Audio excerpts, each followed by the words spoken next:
اعوذ باللہ من الشیطان الرجیم بسم اللہ الرحمن الرحیم الحمد للہ رب العالمین والصلاة والسلام علی سید الانبیاء والمرسلین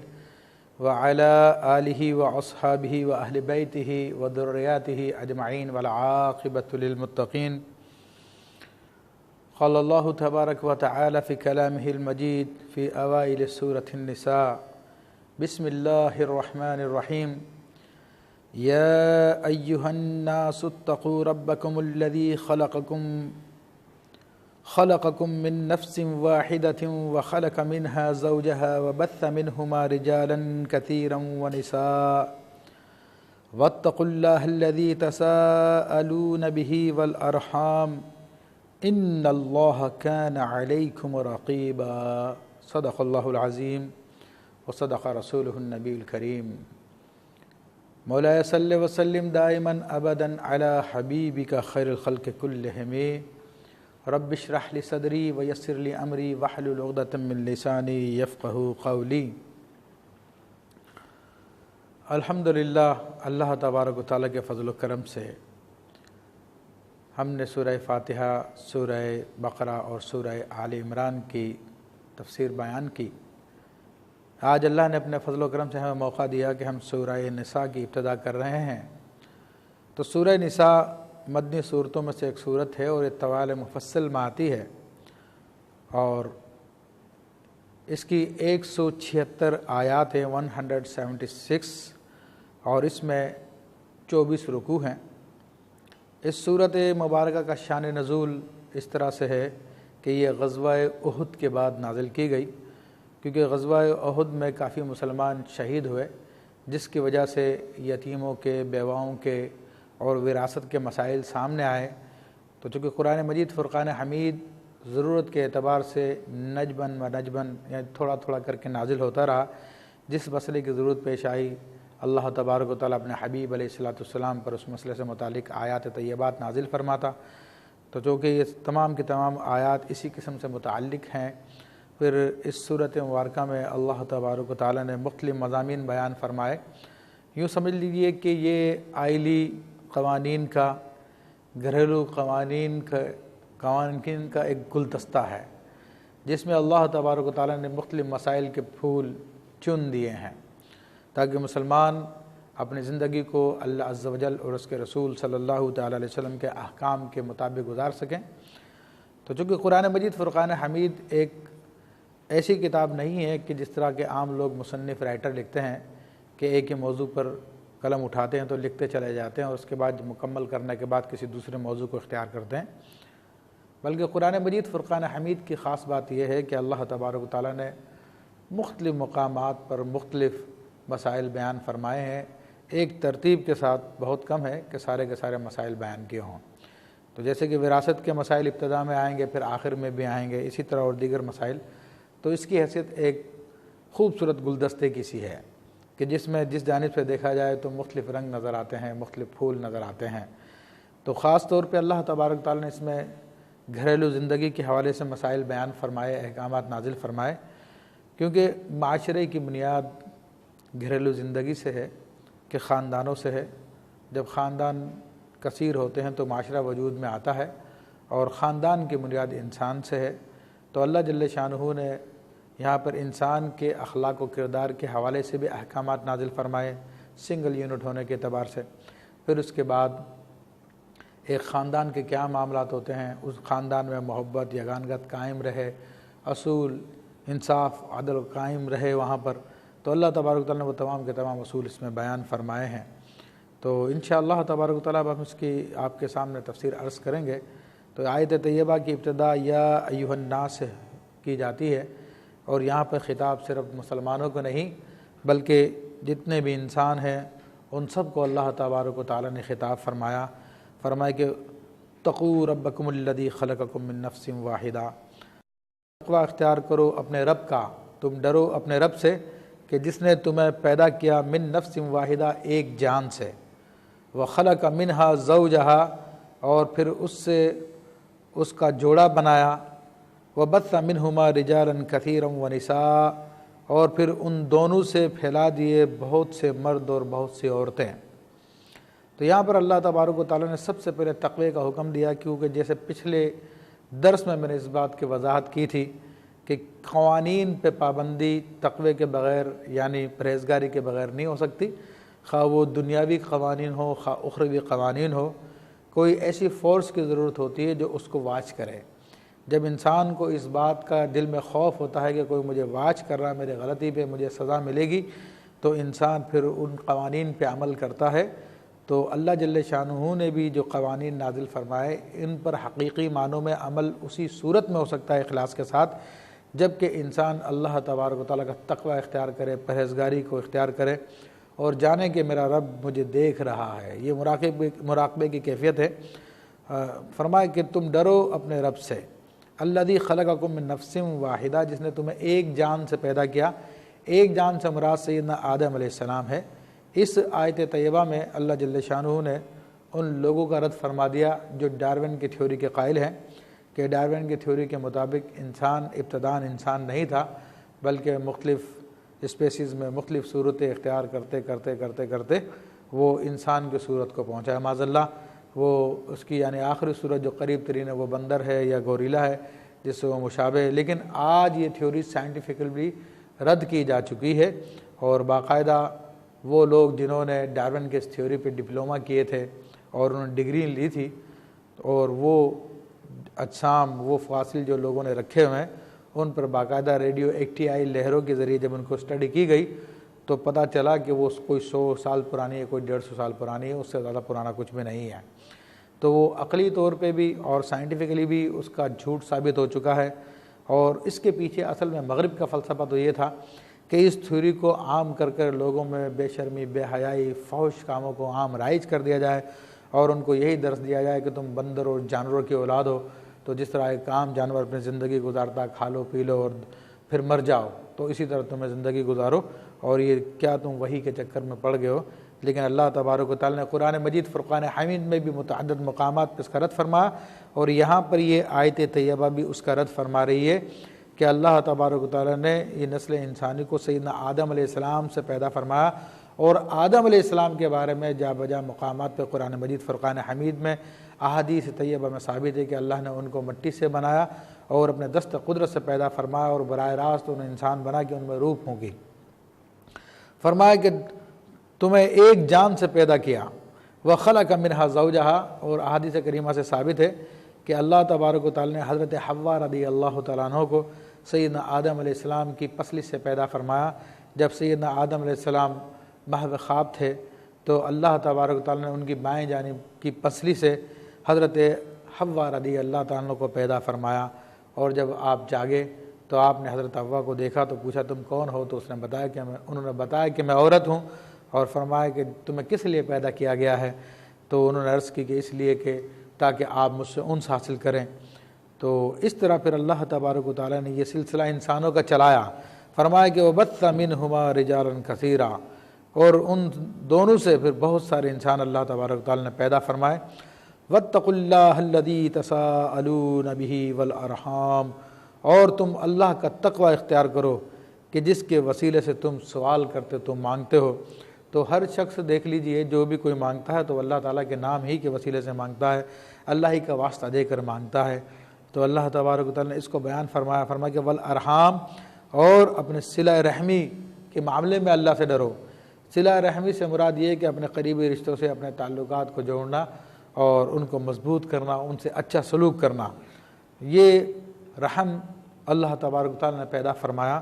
اور یہ عرش کے ساتھ معلق ہے۔ یہ اللہ تعالیٰ سے دعا کرتا ہے، یہ اللہ جو مجھ کو جوڑے تو اس کو جوڑ، جو مجھ کو کاٹے تو اس کو کاٹ۔ اور احادیث طیبہ سے یہ رحمی رشتوں کے بڑے بڑے فضائل ہیں اور بڑی اہمیت اس کو بیان کی گئی ہے، اس کی بہت اہمیت بیان کی گئی ہے۔ حدیث کریمہ میں آتا ہے جو شخص یہ چاہے کہ اس کے مال میں اضافہ کیا جائے، اس کے گناہ بخش دے جائیں، تو وہ صلہ رحمی کرے، لوگوں کے ساتھ اچھا سلوک کرے، اپنے عزیز و اقربا رشتہ داروں کے ساتھ۔ تو یہ اللہ تبارک و تعالیٰ نے یہاں پہ رحم کو بیان کر دیا، کیونکہ آگے جتنے یہ معاملات آ رہے ہیں وہ رشتہ داروں کے آپس کے معاملات آ رہے ہیں۔ ظاہر سی بات ہے یتیموں کے معاملہ آ رہا ہے، یا خواتین کے نکاح کا معاملہ آ رہا ہے، مہر کا مسئلہ آ رہا ہے، اور وراثت کا مسئلہ آ رہا ہے، یہ سب کے سب مسائل جو ہے اسی رحم سے متعلق ہے، قریبی رشتہ داری سے متعلق ہے۔ تو اللہ نے پہلے اس معاملے میں اللہ تبارک و تعالی نے اپنے تقوی کا حکم دیا، کیونکہ جب یہ اللہ تعالیٰ کا تقوی پایا جاتا ہے تو انسان راہ راست پر رہتا ہے، اور جب اللہ تعالیٰ کا تقوی ہی نہ ہو تو پھر دنیا کی کوئی طاقت بھی اس کی تنہائیوں میں اس کو باز نہیں رہ سکتی۔ لوگوں کے درمیان میں وہ معاملہ جن کو واچ کیا جا سکتا اس میں تو ممکن ہے کہ وہ قوانین پہ عمل کر لے، لیکن اسلام تو ظاہر و باطن میں قوانین کو نافذ کرنے کا حکم دیتا ہے، تو اس کے لیے صرف رب کریم کا تقوی ہی ہے جو انسان کو ظاہر کے ساتھ ساتھ اس کے باطن میں بھی عمل کروا سکتا ہے۔ فرمایا کہ ان اللہ کان علیکم رقیبا، فرمایا کہ اللہ تبارک و تعالیٰ تمہیں ہر وقت دیکھ رہا ہے۔ یہ بڑا عظیم جملہ ہے اور بڑی عظیم حقیقت ہے کہ جب یہ بات کسی انسان کے دل میں جاگزو ہو جاتی ہے کہ میرا رب مجھ کو دیکھ رہا ہے، تو وہ خلوت ہو یا جلوت، وہ کہیں بھی انسان گناہ نہیں کرتا اور گناہ سے باز رہتا ہے۔ اب حکم دیا جا رہا ہے، جب اللہ تعالیٰ کا خوف دلا دیا، تقوی کا حکم دے دیا اور بتا دیا کہ تمہیں واچ کیا جا رہا ہے، تمہیں ہر وقت اللہ تبارک تعالیٰ دیکھ رہا ہے، تو اب حکم دیا کہ وَآتُوا الْيَتَامَىٰ أَمْوَالَهُمْ وَلَا تَتَبَدَّلُوا الْخَبِيثَ بِالطَّيِّبِ، اور تم یتیموں کو ان کا مال دے دو اور تم خبیث کو تبدیل نہ کرو اور تم خبیث چیز نہ لو پاکیزہ چیز کے بدلے میں۔ تو حکم یہ آیت طیبہ کی شان نزول کے بارے میں مفسرین کرام نے لکھا کہ کسی لڑکے کا والد کا انتقال ہوا تو اس کے چچا نے اس کو پالا، پھر جب وراثت دینے کا ٹائم آیا تو چچا نے منع کر دیا۔ نبی علیہ الصلوۃ والسلام کی بارگاہ میں معاملہ پیش کیا گیا تو نبی کریم رؤوف الرحیم صلی اللہ تعالیٰ علیہ وسلم نے اس کو چچا کو بلایا اور اللہ تبارک و تعالیٰ کا یہ حکم سنایا، تو چچا نے اس وقت توبہ کی، کہا کہ میں اللہ رسول کے حکم پہ لبیک کہتا ہوں، اور انہوں نے پھر وہ مال ان کے حوالے کیا۔ یہاں پہ ایک دو باتوں کی وضاحت کرنا ضروری سمجھتا ہوں کہ وراثت کے معاملے میں اسلام نے جو قوانین دیے ہیں، دنیا کے کسی قانون میں، دنیا کے کسی مذہب میں ایسے بہترین قوانین کہیں بھی نہیں ہیں۔ ان قوانین میں اللہ تبارک و تعالیٰ نے وہ عدل و انصاف قائم فرمایا کہ جس پہ انسان غور کرتا ہے تو اس کو ساری بات واضح ہو جاتی ہے۔ اگرچہ کہ ہم تفصیلی گفتگو ان قوانین کے حوالے سے آئندہ کریں گے، لیکن یہاں پر خاص طور پر یہ کہ اللہ تبارک و تعالیٰ نے یتیموں کے مال کے لیے حکم دیا، اور یہاں پر یہ بات بھی عرض کر دوں کہ عربوں کے اندر بھی یہ بات رائج تھی کہ وہ لوگ یتیموں کے مال کو ہڑپ کر جاتے تھے۔ دنیا کے دیگر ممالک میں بھی یہ قانون رائج تھے لوگوں کو یہاں پر، بلکہ وراثت کے اعتبار سے دیکھا جائے تو عربوں میں تو صرف مرد ہی وراثت پہ قبضہ کر لیا کرتے تھے، نہ بچوں کو وراثت ملتی تھی نہ عورتوں کو ملتی تھی۔ اسی طرح یورپ کے اندر دیکھا جائے یا عیسائیوں میں دیکھا جائے تو عام طور پہ وہاں پہ جو بڑا بیٹا ہوتا ہے وہ ساری وراثت ہڑپ کر جاتا ہے، پھر کسی اور کو نہیں ملتی۔ لیکن اللہ تبارک و تعالیٰ نے یتیموں کے حقوق کی بھی نگہداری فرمائی اور ارشاد فرمایا کہ تم یتیموں کو ان کا مال دے دو، اور یتیموں کے مال کھانے کے مختلف طریقے تھے۔ تو لوگ یہ کرتے تھے کہ یتیموں کا اچھا مال ہوتا تھا وہ خود رکھ لیتے تھے، اور اس کے بدلے میں لوگوں دکھانے کے لیے کمزور ردی مال اس یتیم کو دے دیا کرتے تھے۔ تو اللہ نے یہاں پہ ارشاد فرما دیا کہ تم خبیث چیز نہ لو طیب کے بدلے میں، یعنی یتیم کا مال اگرچہ کہ حلال مال ہے وہ، لیکن تم زبردستی لے رہے ہو، ظلماً لے رہے ہو، تبدیل کر رہے ہو، تو تمہارے حق میں وہ خبیث ہے، اور تمہارا مال چونکہ تمہارا اپنا مال ہے تو تمہارے حق میں حلال ہے۔ تو اس لیے فرما دیا کہ تم حلال کو چھوڑ کے حرام مت لو۔ وَلَا تَأْكُلُوا أَمْوَالَهُمْ إِلَىٰ أَمْوَالِكُمْ، اور ان کے مال اپنے مالوں میں کھلا کے مت کھا جاؤ۔ تو ایک طریقہ یہ تھا کہ لوگ ان کے مال کو مکس کر لیا کرتے تھے اور پھر اس کو استعمال کرتے تھے، اور یہ ہیلا تھا یتیم کے مال کھانے کا۔ إِنَّهُ كَانَ حُوبًا كَبِيرًا، اور یہ بڑا گناہ ہے۔ اللہ نے فرما دیا یتیم کا مال کھانا چالاکیوں کے ذریعے یہ بڑا گناہ ہے۔ فرمایا کہ وَإِنْ خِفْتُمْ أَلَّا تُقْسِطُوا فِي الْيَتَامَىٰ، اور اگر تمہیں خوف ہو کہ تم یتیموں کے مسئلے میں انصاف نہیں کر سکو گے، تو ام المومنین عائشہ صدیقہ رضی اللہ تعالیٰ عنہ اس کی تفسیر میں فرماتی ہیں کہ یہاں پہ یتامہ سے مراد یتیم لڑکیاں ہیں۔ ہوتا یہ تھا کہ عام طور پہ کوئی شخص مرتا تھا تو اس کو اپنے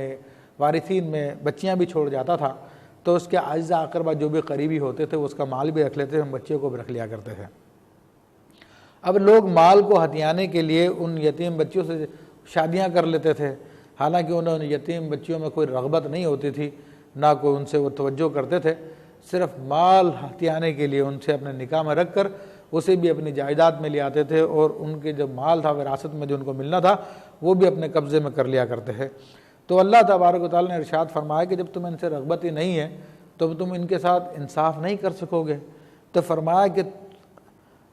تمہیں خوف ہو وَإِنْ خِفْتُمْ أَلَّا تُقْسِطُوا فِي الْيَتَامَىٰ، کہ تم یتیم بچیوں میں انصاف قائم نہیں کر سکو گے، انصاف سے کام نہیں لے سکو گے، فَانْكِحُوا مَا طَابَ لَكُم مِّنَ النِّسَاءِ مَثْنَىٰ وَثُلَاثَ وَرُبَاعَ، تو پھر تم نکاح کر لو دیگر عورتوں میں سے جو تمہیں پسند آئے، 2 3 3 4 4۔ یہاں پر اللہ تبارک و تعالیٰ نے مال ہتھیانے کے لیے نکاح کرنے سے منع فرما دیا، فرمایا کہ دیگر عورتوں سے تم نکاح کر لو۔ اور یہ شریعت اسلامیہ نے اس آیت طیبہ میں ایک اصول بیان کر دیا کہ مسلمان مرد کے لیے 4 تک نکاح کرنے کی اجازت ہے، اور 4 سے زیادہ نکاح نہیں کر سکتا۔ پھر آگے ارشاد فرما دیا فَإِنْ خِفْتُمْ أَنْ لَا تَعْدِلُوا، پس اے مردو تمہیں خوف ہو کہ تم ایک سے زائد بیوی اگر رکھو گے، 2 یا 3 یا 4، اور تم ان کے درمیان میں انصاف قائم نہ کر سکو گے، فواحدہ، تو پھر ایک ہی سے نکاح کرو،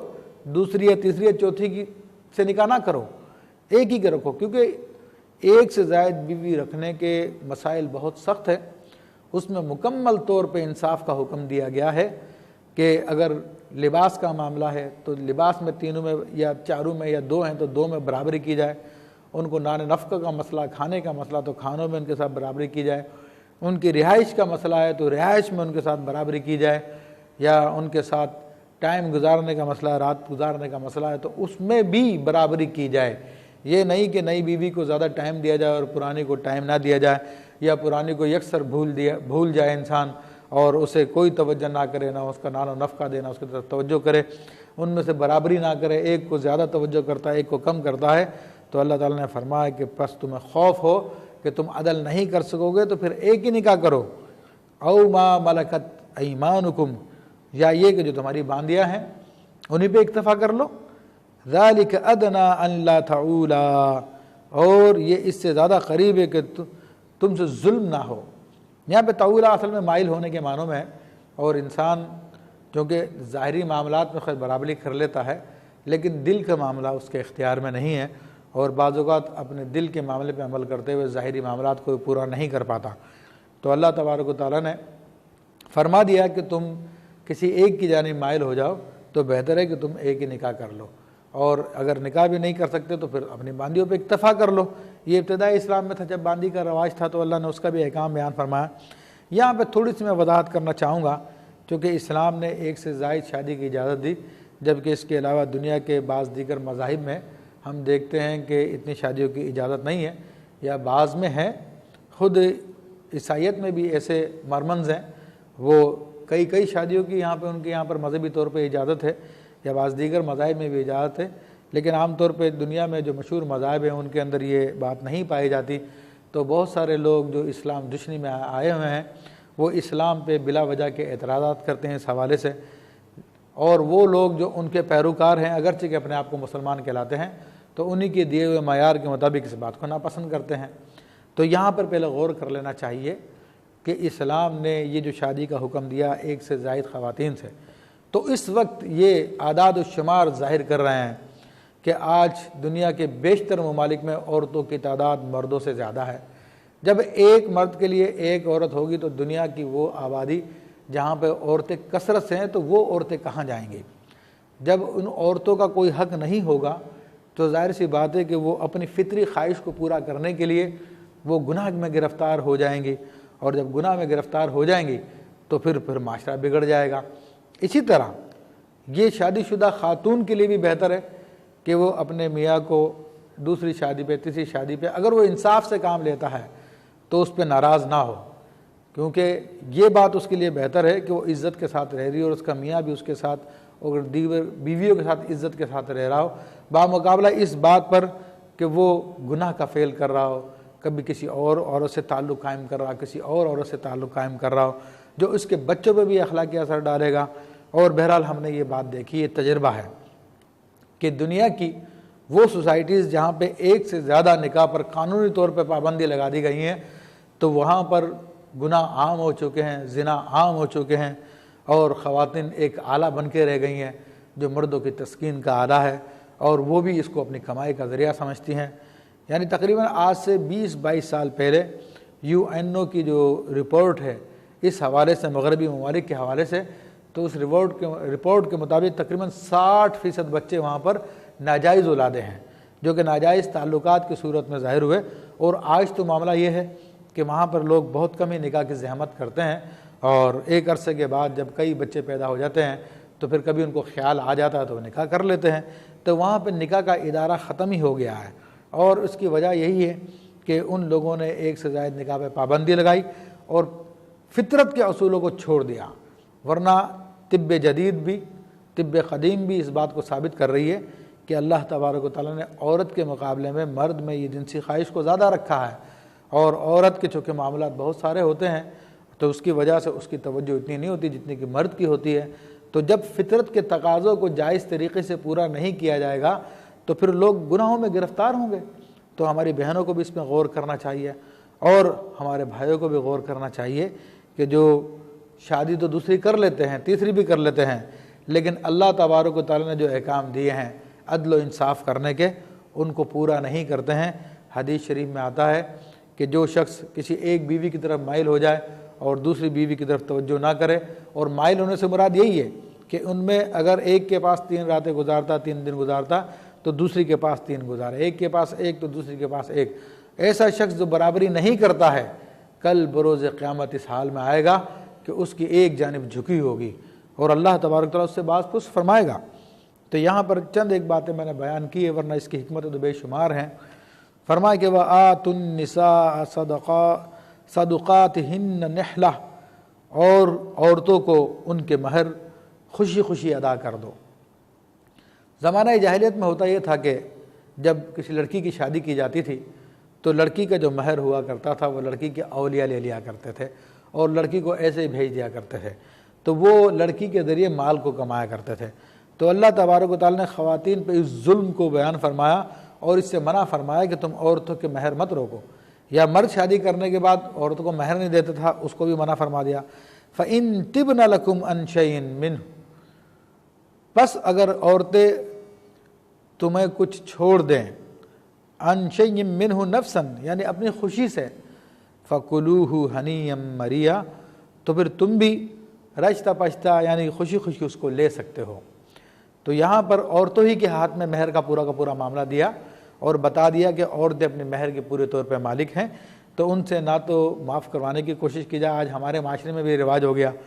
کہ لڑکی سے جاتے ہی سب سے پہلے اپنا مہر معاف کروانے کی کوشش کرتے ہیں، اس کے ذریعے اپنے خاندان کی عورتوں کو اس کا ذہن بناتے ہیں کہ تمہارے تعلقات اچھے رہیں گے، یہ معاملہ رہے گا، وہ معاملہ رہے گا، تم اپنے میاں کو مہر معاف کر دو۔ تو یہ زیادتی عورت کے ساتھ، اور یہ زیادتی دیگر عورتیں ہی کرواتی ہیں جو اس کا ذہن بناتی ہیں۔ شریعت مطہرہ نے اس کو مہر کا مالک کیا ہے تو اس کا مہر اس کو پورا دیا جائے۔ ہاں اپنی مرضی سے، اپنی خوشی سے کچھ چھوڑنا چاہیے، پورا چھوڑنا چاہے تو پھر مرد کے لیے جائز ہے۔ فرمائے کہ وَلَا تُؤْتُوا السُّفَهَاءَ أَمْوَالَكُمْ، اور تم نہ دو کم عقلوں کو، بیوقوفوں کو تمہارے مال، الَّتِي جَعَلَ اللَّهُ لَكُمْ قِيَامًا وَارْزُقُوهُمْ فِيهَا وَاكْسُوهُمْ، کہ وہ مال فرمایا کہ جعل اللہ لکم فی قیامًا، کہ جن کو اللہ تبارک و تعالیٰ نے تمہاری بسر اوقات کیا ہے، یعنی وہ مال جس کے ذریعے تم اپنا گزارا کرتے ہو، اپنے زندگی کے معاملات چلاتے ہو، نان نفقہ پورا کرتے ہو، خرچ پورا کرتے ہو، تو وہ بیوقوفوں کو نہ دو۔ یہ آیت طیبہ اصل میں یتیموں کے حوالے سے ہے، یتیم بچے اور بچیوں کے حوالے سے، کہ یتیم بچے اور بچیوں کا مال ان کے حوالے نہ کر دیا جائے، کیونکہ اس کو سمجھ بوجھ نہیں ہے، وہ اپنے مال کو اسراف کرے گا، ضائع کر دے گا۔ تو اللہ تبارک و تعالیٰ نے فرمایا کہ اموالکم، تمہارے مال، حالانکہ ظاہری اعتبار سے کہ اموالہم تم یتیموں کے مال ہونے چاہیے تھے، لیکن یہاں پہ ایک لطیف نقطہ بیان فرمایا علماء کرام نے کہ اللہ نے یہ ضمیر جو بیان فرمائی کم کی، اس میں یہ کہ یتیموں کے مال کو غیر کا مال نہ سمجھو، اپنا مال سمجھو۔ جس طرح اپنے مال کی حفاظت کرتے ہو اس طرح یتیم کے مال کی بھی حفاظت کرو۔ فرمایا کہ جعل اللہ لکم قیامہ، کہ اللہ تبارک تعالیٰ نے تمہاری بسر اوقات کے لیے کیا، وارزقوہم فیہا، اور تم ان یتیموں کو اس میں سے کھلاؤ، وقسوہم ان کو پہناؤ، وقولوا لہم قولا معروفا اور ان سے اچھی بات کرو، یعنی جب وہ اپنے مال کے حوالے سے تم سے کچھ پوچھیں، کچھ گفتگو کریں تو انہیں اچھی طرح سے سمجھاؤ کہ بچہ، بیٹا یا بیٹی ابھی تم اس قابل نہیں ہوئے، تم اپنے مال کو کہیں ضائع نہ کر دو۔ اب ان کا مال کب ان کے حوالے کیا جانا چاہیے، تو یہاں پہ اللہ تبارک و تعالی نے اس کا پورا طریقہ اگلی آیات طیبات میں بیان فرمایا۔ چونکہ یہ آیت طیبہ کچھ طویل ہے جس میں تفصیلی حکم دیا گیا ہے، انشاءاللہ تبارک و تعالی اس آیت طیبہ کے حوالے سے ہم اگلے پروگرام میں گفتگو کریں گے کہ اللہ تبارک و تعالی نے کس طرح یتیم کا مال یتیم کے حوالے کیا جائے تاکہ یتیم اس مال کو لے کر اچھے طریقے سے اس کو خرچ کرے، اچھے طریقے سے اس کو چلائے، اور جو ناجائز طریقے ہوتے ہیں یتیم کے مال کو کھانے کے، اللہ تبارک و تعالیٰ نے ان سے بھی مسلمانوں کو تنبیہ فرمائی کہ ان سے بھی بچے۔ انشاءاللہ تبارک و تعالیٰ مزید گفتگو اگلے پروگرام میں کی جائے گی۔ وآخر دعوانا ان الحمد للہ رب العالمین۔